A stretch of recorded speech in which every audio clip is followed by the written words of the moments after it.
একঘেয়েমি চিকেন রান্না না করে চিকেনটাকে ঠিক এভাবে রান্না করে দেখুন কতটা টেস্টি হয়। আসসালামু আলাইকুম।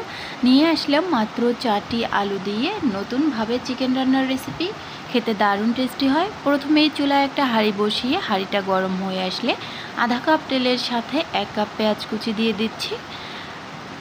3 টুকরো তেজপাতা, 3 টুকরো দারুচিনি, 6টি সাদা এলাচি, 5 থেকে 7টি লবঙ্গ। এবার তেলের সাথে সব কিছু ভালোভাবে নেড়েচেড়ে মিশিয়ে দিচ্ছি। মশলা থেকে যখন সুন্দর একটা ফ্লেভার আসবে তখন আমি অ্যাড করে দিচ্ছি রসুন বাটা 1 টিস্পুন, আদা বাটা 1 টিস্পুন, কাঁচা জিরে বাটা 1 টিস্পুন। জিরেটাকে আমি বেটে নিয়েছি। এবার সব কিছু খুব ভালোভাবে নেড়েচেড়ে মিশিয়ে নিচ্ছি। মশলাটা যাতে পুড়ে না যায় সেজন্য দিয়ে দিচ্ছি 1 কাপ পানি। মশলাটাকে খুব ভালোভাবে কষিয়েও নিতে হবে। দিয়ে দিচ্ছি শুকনো মরিচ বেটে রাখা 1 টিস্পুন। আপনারা চাইলে কিন্তু এখানে মরিচের গুঁড়োটা দিতে পারেন। দিয়ে দিচ্ছি লবণ 1 টিস্পুন, হলুদের গুঁড়ো 1/2 টিস্পুন, ধনিয়ার গুঁড়ো 1/2 টিস্পুন।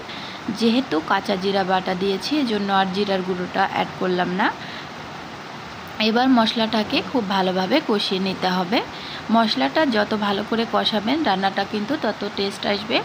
এবার আমি দিয়ে দিচ্ছি পরিষ্কার করে রাখা মুরগির চামড়া, পাখনা, পা এবং কিছুটা মাংস রেখেছিলাম তার সঙ্গে।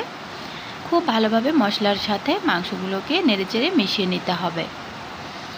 আপনারা যদি মুরগির পাখনা চামড়া খেয়ে থাকেন তাহলে এভাবে রান্না করবেন। এবার ঢাকনা দিয়ে ঢেকে দিচ্ছি। মাঝে মাঝে ঢাকনাটা খুলে কিন্তু আমি 10 মিনিট মাংসটাকে রান্না করে নিয়েছি। তো 10 মিনিট রান্না করার পর মাংসটা এই অবস্থা। এখন আমি দিয়ে দিচ্ছি কুচানো আলু। মাংসটা কিন্তু আমার প্রায় অর্ধেক সিদ্ধ হয়ে গেছে। তো আলুটা দিয়ে মাংসের সাথে খুব ভালোভাবে নেড়েচেড়ে মিশিয়ে নিতে হবে।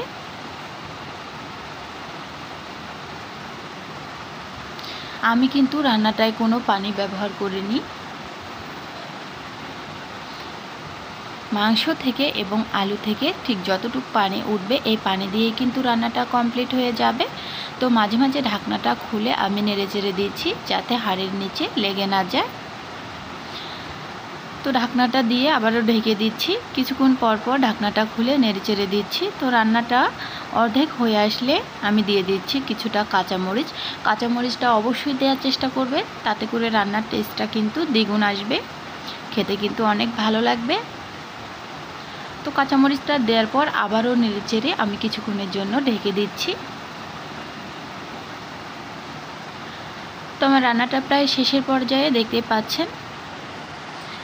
একটুখানি আবারও নেড়েচেড়ে দিচ্ছি। আমার এই রেসিপিটা যদি আপনাদের ভালো লেগে থাকে তাহলে অবশ্যই আমার চ্যানেলটিকে সাবস্ক্রাইব করবেন, নোটিফিকেশন অন করবেন আর ভিডিওতে লাইক কমেন্ট করবেন, ভিডিওটা শেয়ার করে দিবেন। কারণ আপনাদের শেয়ার আর সাপোর্ট আমাকে অনেক দূর এগিয়ে নিয়ে যেতে সাহায্য করবে।